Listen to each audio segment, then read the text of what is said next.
to the republic for which it stands, one nation, under God, indivisible, with liberty and justice for all. Guns, self-defense, concealed carry. This is the Patriot Defense Podcast. From the war room in Idaho's high desert, here's your host, Todd Echols. And here I am. I am back. I'm tucked away in the war room. In the high desert of... I messed that all up. Anyhow, here's what's happening. I'm doing a podcast. I'm bringing you your Thanksgiving edition of the Patriot Defense Podcast.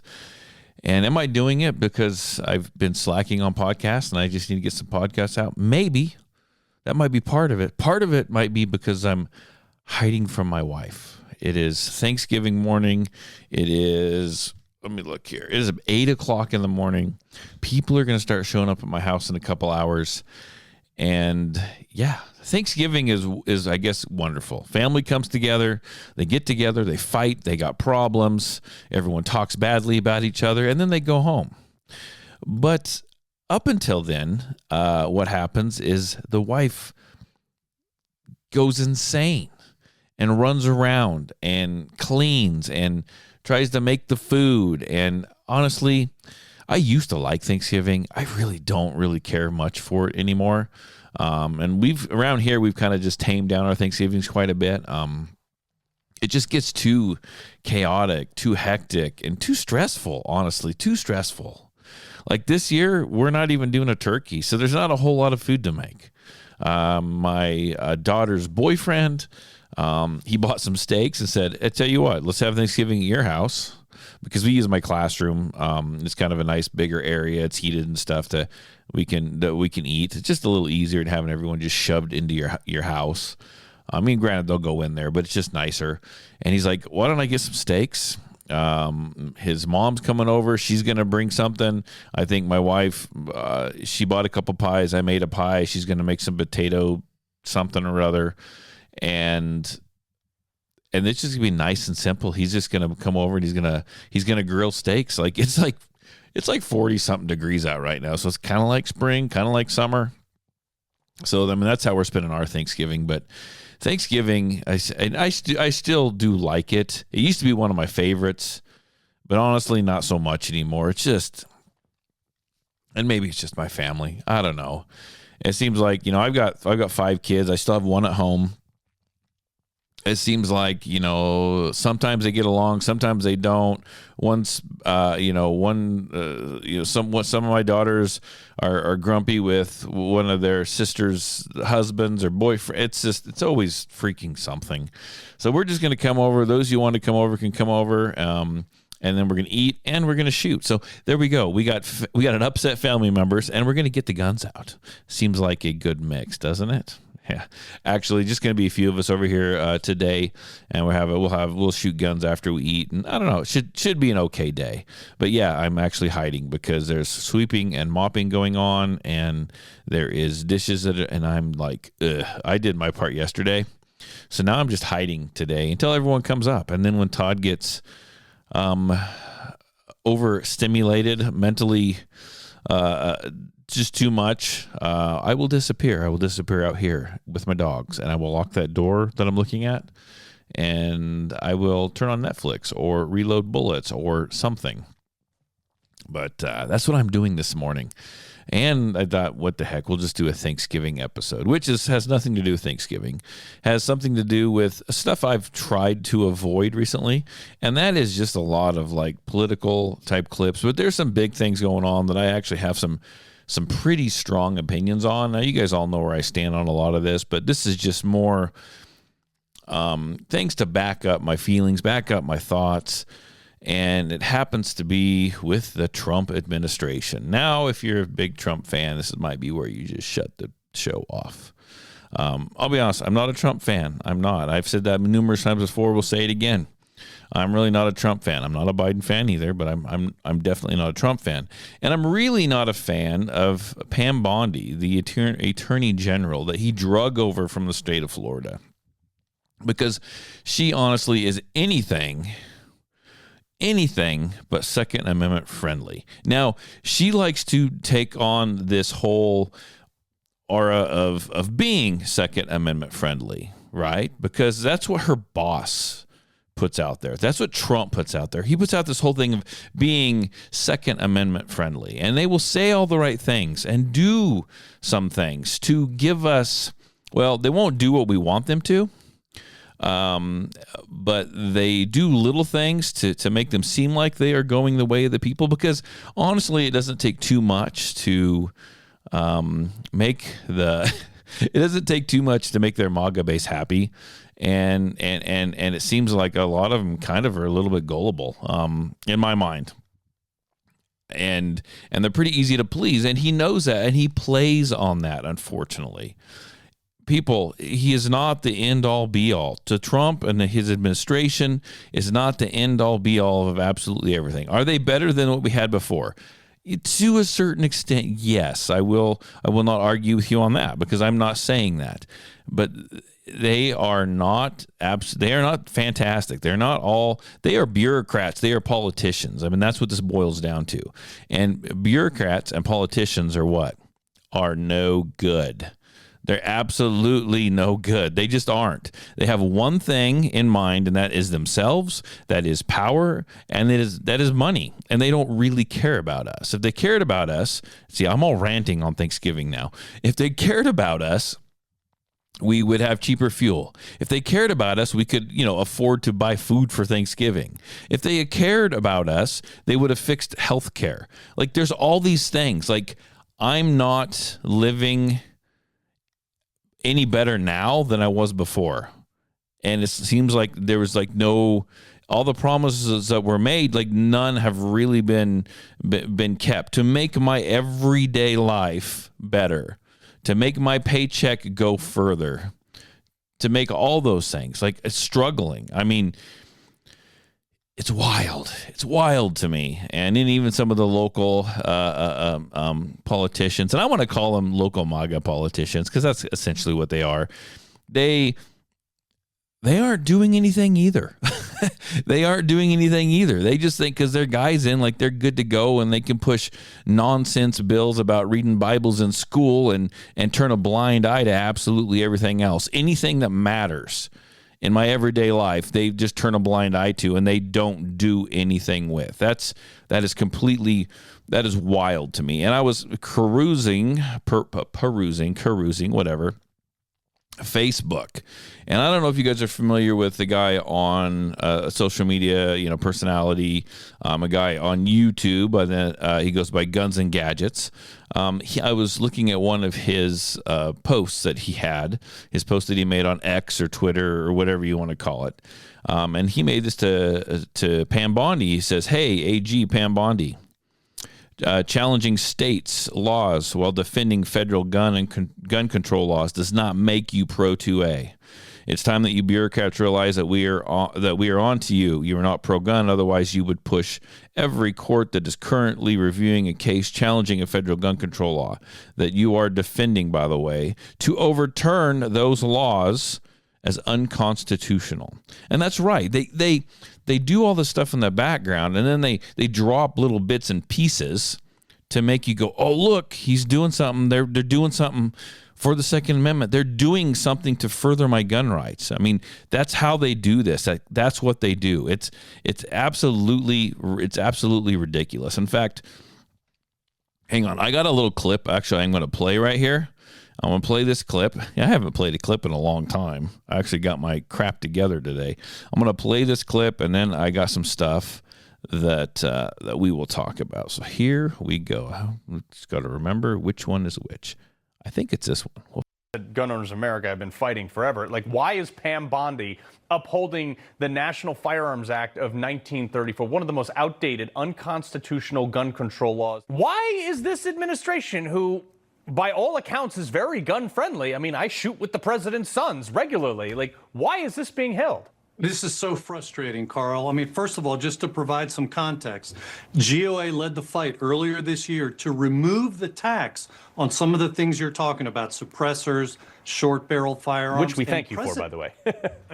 Yeah, well, and we're thankful to all our members for the loud outcry. And President Trump cited this accomplishment as a huge victory as part of his one big, beautiful bill. And so now we're trying to remove these two items completely. That's the suppressors and short barrel firearms, remove them completely from the registration requirements. And that's part of our one big, beautiful lawsuit. So it's a bit concerning, given Trump's support of our position, that in this other lawsuit, it's the Peterson case, the DOJ is taking a completely different position. The DOJ does acknowledge that the Second Amendment protects suppressors, but then they also say it's appropriate to register and fingerprint suppressor owners like yourself, just like we do sex offenders. I mean, that's outrageous.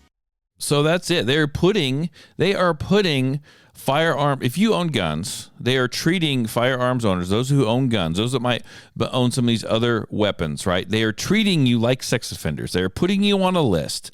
They are making you register. They know who you are. They know where you are. You have to report to them when you move out of state. Like this is ridiculous. In their eyes, if you own guns, you're no better than a sex offender. And as far as I'm concerned, sex offenders are the nastiest, most horrible people on the planet, the vilest, disgusting human beings. And that's essentially, honestly, what they think you are when you own guns. You are the nastiest, most disgusting, vilest human beings on the planet. That's the way they look at us. Right now, the Trump admin is defending the archaic NFA. The DOJ says that the $0 NFA tax, which is what we have starting January 1st, it's what they won, is a $0 NFA tax is still a valid tax, which means you're not paying any money for it. There's $0 involved. You don't have to pay that anymore come January 1st. But they're looking at it as still a tax. So that's how they're getting around or trying to get around and justify you still registering those suppressors. You still registering those SBRs and those SBSs, those short-barreled weapons. That's how they're trying to get around it. Of course, they would give up a little bit of money for they give up a little bit of money to retain control because it's all about the control. I'm looking here. Let's see. DOJ calls a $0 NFA tax and embraces the most expansive federal power since FDR. So they're going to hold on to that power. They always want to hold on to that power. Bondi, so this is all in a statement that the DOJ released. Bondi just made the argument for banning every handgun in America, and this is what she actually said. She says, seeking to curtail armed crime, the NFA targeted particularly dangerous and only concealable weapons that could be and readily and efficiently used by criminals. So she essentially just kind of like paved the way. And this is kind of what they do. They'll make the statement like this, but it is a broad statement that can cover a lot of things. So she essentially just made the argument for banning every handgun in America. But then on the other hand, she's going to Hawaii and she's challenging their you can't carry a gun in Hawaii thing. So they are keeping a lot and trying to give a little, which tells you one thing, that they don't really care about the Second Amendment. That's all smoke and mirrors. They don't give a crap about that. I talked to a lady the other day, and she's a great lady, and she's from Florida, and I mentioned to her, I said, hey, look, you can take Pam Bondi back. I love Pam Bondi. And I'm like, oh, she's absolutely horrible. What else do I got here? Bondi channels Brady and Everytown calling SBRs and SBSs weapons of war. This is the administration, mind you, that is supposed to be 2A friendly, that is supposed to be for our rights. And who said that? Trump has said that. Everyone has said that. I'm for that. I'm for this. She's calling SBRs and SBSs weapons of war. She's taking the left side of this. She's taking the anti-gunners route to this, right? She's taking the side of Brady and Everytown and calling these things weapons of war. It's all in wording, people. It's all in wording. This is how she really feels. This is how they really feel. And so you got the Pam Bondi, who's the Attorney General, like we've covered that, saying this stuff. So where's Trump? Does he believe in this? Because if he doesn't believe in this, I think that he would come out and say something. Remember, when she first took office, or when she first took her job, took her position, she was, Trump came out and said, Pam Bondi, you need to go through all the stuff over at the ATF, and you need to look at all their rulings, which they can't really do as a ruling, but you can go through all their laws and everything that they've said, and you need to bring to my attention anything that is unconstitutional. And there was nothing. There was crickets. And the time, amount given for her to get this done came and went, and still crickets. And then I believe he came out and gave her more time, and still crickets. There is nothing. So what does that tell you? She either didn't do it, or she doesn't care to do it, or she did it and went, no, I agree with all that. Remember, Pam Bondi came from the state of Florida, where she actually, this is why I think she was brought over by Trump, where she actually agreed with Trump. She agreed with Trump. She agreed on red flag laws. She agreed with the bump stock bans. I mean, how Second Amendment is she? She's not, folks. And the writing was on the wall. Me and many other people, other podcasters, other influencers on social media came out and said, this is questionable. Why would he do this? Why would he bring her aboard? She doesn't care. She has done nothing for us. Nothing for us. She's absolute garbage. She's a piece of trash when it comes to the Second Amendment, and she comes to rights. She's absolutely horrible. And honestly, she's not thinking on her own either. I mean, we know how she thinks, but she's going to do what her boss, President Trump, tells her to do. And so that's mirroring how he really feels as well. I mean, that should, if guns and firearms and the Second Amendment is important to you, like, you need to take note of this, because you've been sold a fake bill of goods here. Like they pulled the wool over your eyes. They have one up on you. Whatever you've been lied to, whatever you want to call it. I mean, and just feel free to go ahead and admit it right now. Feel free to go ahead and admit it right now. This is not the bill of goods you were sold. It's not. And it's okay. Okay, we can all sit down and admit it. It's okay. I won't call you names. No one will call you names. You're all good people. You like guns. You're my friends, right? And I'm not going to call you names, but it's okay to say you were wrong. It's okay to say that you made a mistake, especially when it comes to the Second Amendment. They sold you a bill of goods. They lied to you. Go ahead and admit it. It's cool. It's fine. This is a safe place. So oh my God, it's just disgusting to me. And then you see all this stuff. You see him talk about all this good stuff they're going to do for us when it comes to the Second. They don't do anything. In fact, here's a short clip. Here is a short clip, and this is all you hear. And this is President Trump when he is asked about what we're going to talk about next. What we're going to talk about next is national reciprocity. And man, they've been trying to do this for years, and I see nothing but bad from it. And that might be a weird take, but I see nothing but bad from this. And I'll explain my stance as why. But this is what Trump says on it, okay? Could there be any further conversation to have national concealed carry applied to actual D.C.? Like if you had a driver's license in Texas and you had a permit, of course you could drive. Well, as you know, they've been talking about that for a long time. It's an interesting question. A lot of people feel strongly both ways, but we are talking about that, Brian. Thank you. And so that's all that's said about it. That's all he said about it. Well, we've been talking about that for a long time. And so we've been working on it, which means they aren't going to do crap. First of all, he's not interested. And I know there's a big bill out there through the GOA to push this through, and there has been for a long, long, long, long time. And it was very interesting when he was first getting elected or going to get elected or just after he got elected. I can't remember. This old clip from like 2018 or whatever, 18, 16, something like that, that was supposedly posted up by his son, Trump's son, went around saying he's going to make national reciprocity. They do that. They just sing that stuff out there. They throw it out there to gain what? To gain support. They don't really mean it, people. This guy's a trickster. He's like every other politician and bureaucrat out there. I'm not saying he's any different. He says what he wants to say to get your votes. And he's just a vile, horrible person. That's the way I look at it.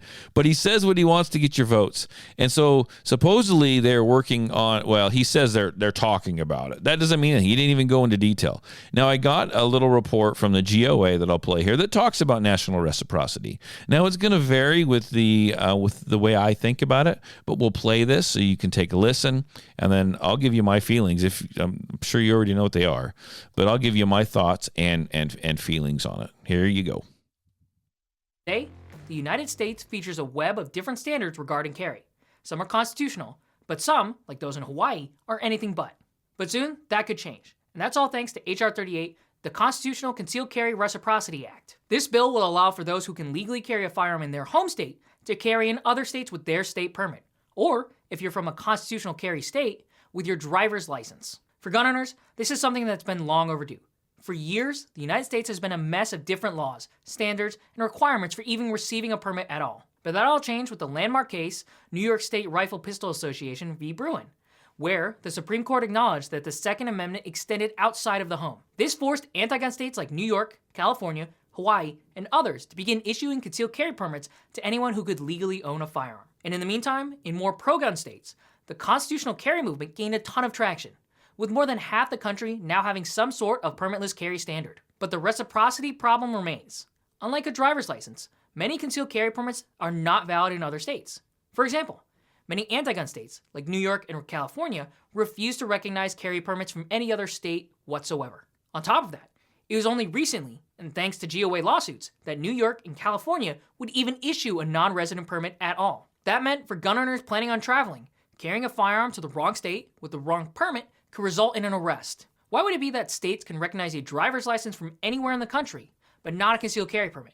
Talk about a second-class right. Well, thanks to H.R. 38, all that nonsense could be in the past. And with the stated support of the Trump administration, concealed carry reciprocity looks like it's on the horizon. Of course, with this exciting potential for gun owners, the billionaire-funded gun control lobby is out in full force, doing everything they possibly can to dissuade members of Congress from voting to restore the Second Amendment rights of their constituents. Okay, so sorry, I'll have to. I might edit out some of the end of some of those clips, but this is where I'm going to say something that's probably that may or may not. I mean, I got a good point, and I want to get it across because I feel 100%. I stand solid where I feel on this. National reciprocity. Would this be a good thing? Could be. The idea of it is pretty cool, right? The idea of it is pretty cool. Yeah, you can carry a gun anywhere like that. I honestly think that's the way it should be to a certain extent. And it's not me just saying but I just don't think the National Reciprocity Act, it being a law on the national level, is not the way to get this. It's not the way to do this. It does a few things. It comes raining down from above. So it's going to take away state rights, and it's going to go over them. And federally, they're going to say, this is what we need to do. Okay. And it also is going to, you open the door, since it's going to be a federal law or federally mandated. If this does go through, it opens the door for what? Federal regulations. So what kind of regulations and hurdles are you going to have to jump through to then have a concealed carry permit? Like, the details, unless I've missed them, are really fuzzy. Like, they don't get into them. Is there going to be new testing? Is there going to be new training? Is there going to be because you're going to conceal carry, because you're going to have national reciprocity, if this happens, are you subject to federal regulations? Are you going to be subject to federal mag restrictions? Are you going to be subject to what you can carry? Are you going to be subject to all these things? Because it kind of opens the door. It opens the door as in, does it make it easier that instead of these anti-gun groups going around and suing these states and trying to and putting all these money into all these states, trying to change the laws like I've done in California and many other states that are kind of anti-gun, is it going to make it easier for them to then go just focus straight onto a federal level and try to make changes there, where one group of people can go ahead and make those laws and restrictions that you then have to follow, and they could just shout it down from the freaking heavens, from Washington, D.C. This is the way it's going to be. This is what you want. You want national reciprocity, so this is the way it's going to work. And will stuff change over time? Because the anti-gun groups are going to get in there, get the president's ear. And what if we get a president in that, I don't think Trump likes firearms, or the Second Amendment. But what if we get a outright anti to a president in there? Like, it's going to be easier for them to go ahead and make laws that affect everybody in every state, because now it's on a national level. You should never give up low-level control. You should never give up low-level control to a higher power. You want to keep that control, whether it be local city, local state, whatever it is. You want to keep that power as local and as low as you possibly can. Because once, if you usurp states' rights and you go to a national, federal level on this stuff, then you can't affect any of it anymore. It's a lot harder for you to affect it. You can't just rally at your state your state courthouse, your state house, and you can't hardly rally and change it locally on the state level. He's got to go federally now. You have to be really, really careful. Never give up your power. You think it's hard now to get something done in your state. You wait till the federal has their thumb on it. You wait till federally they can come in and really control it and lay down their restrictions and everything. That is something you have to be careful of. You can't give up that low-level control that you can affect and touch and cause change with. Because on a federal level, it's going to be a hell of a lot harder. And people are going to be a lot. This looks good. You got to look at some of these bills. If they're pushing some of these bills on a federal level, you got to sit back and you got to look at them and go, that looks good. That looks too good. Like, that's what we want. And then you got to sit down and you really got to think, what's the reverse side of this? What could they be hiding in this? And it's just like those big, massive spending bills, a stupid, big, beautiful bill. God, I hate that name that they passed. Like, what else was in there? What bad things were in there that we didn't see, that we allowed to get by because we were just focused on the things that we wanted. You have to focus on these. I hope national reciprocity does not happen. The way I look at it is you need to affect change in your state on a local level, on a state level, and you need to do that. Now, if you live in a state that you can't affect the change or they won't change and they're absolutely horrible, then you need to fight harder or you need to move. This is a state level, states' rights issue. And you just need to not be in those states. You need to go somewhere, if you possibly can, where you can carry. And if you don't like it, then change it in your state. Like, elect people that can. Elect people that will. Figure it out. Clean your state out. You shouldn't be looking for this on a national level. You just shouldn't. I'm serious. You just shouldn't. This is a bad idea. And I know that goes against, honestly, it makes me kind of, when I say that, because I would love to be able to carry in every state. I would love that, but I do not want to let that control go to a national level. It scares me, like terrifies me a little bit.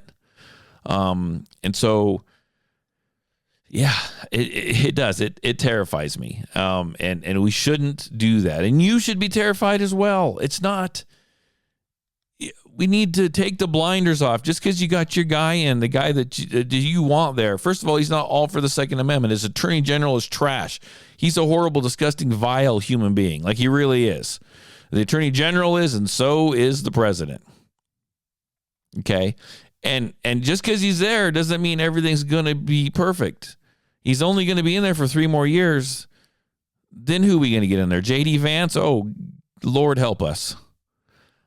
I mean, this is, yeah. So there you go. I mean, that's what I think on this. And that's a cheery podcast for a Thanksgiving. Like, this is something to listen to and then discuss it. So if I can't come to your Thanksgiving dinner and I can't sit at your table and I can't cause problems with your family, I'm just going to cause problems with my podcast, because that's what I'm here for. You can always depend on me to think completely opposite of the norm, completely opposite of what you see on the firearms social media pages. I always look at the other side, because we've been duped so much. As a group, we've been duped so much. As a country, we've been duped so much. As a state, we've been duped so much. And it sickens me that we just keep being duped. We just keep allowing it.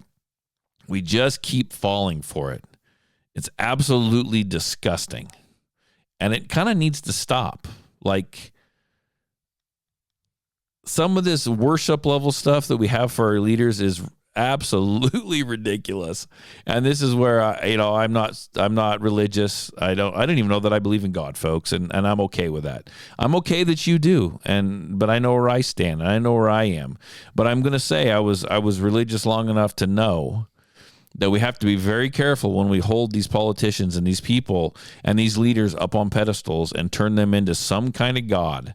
Because doesn't it say somewhere, and this is where I'm going to butcher it, right? This is where I'm going to lose everyone. Doesn't it say someone, there shall be no idols or no one worshipped before him, like if you believe in God, like that kind of thing? Well, there you go. Quit doing it, man. Quit doing it. So anyhow, enjoy your turkey. And I hope that you get out and you practice some of those family traditions. And if that means you're going to fight with your family, great family traditions, go for it. That's kind of what happens here. If that means you're going to go out and go shoot clay pigeons, trap and skeet, something, do that. If that means you're going to play that football game, do that. If that means you're going to watch football, do that. If that means you're going to go out and you're going to go shooting, do that. Enjoy your families, folks. I don't know where you're at if you're listening to this, but locally here, it's going to be a beautiful day. It's probably going to be in the 40s. Like, it might touch 50. I don't know. It does not seem like it's winter. Cold at night, warm during the day. So it's kind of wild. So get out there, enjoy your Thanksgiving, enjoy the family, and please think before you put your support behind these bills that are too good to be true, because chances are they are. I'll talk to you later. Bye.